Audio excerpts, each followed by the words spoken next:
kung sablay ako sa bulkit pero marunong ako magluto. Yan si Boy Sablay. Sablay lang ako mag-vulcanize kasi di ko pa masyadong kabisado yun. Pero kung sa luto ang usapan, Ay, bawa mo sa unta to. humok ba eh?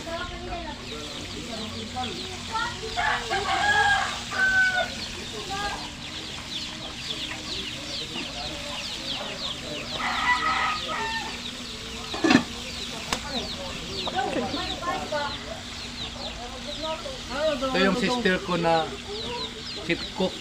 Tumingin ko dito kasi kasama ko ni Boy Sablay ngayon. Salamat kayo guys. Bukas makalawa magkita-kita tayo sa sa plaza sa Esperanza. Magluto tayo doon. Tikman mo ang luto ni Boy Sablay.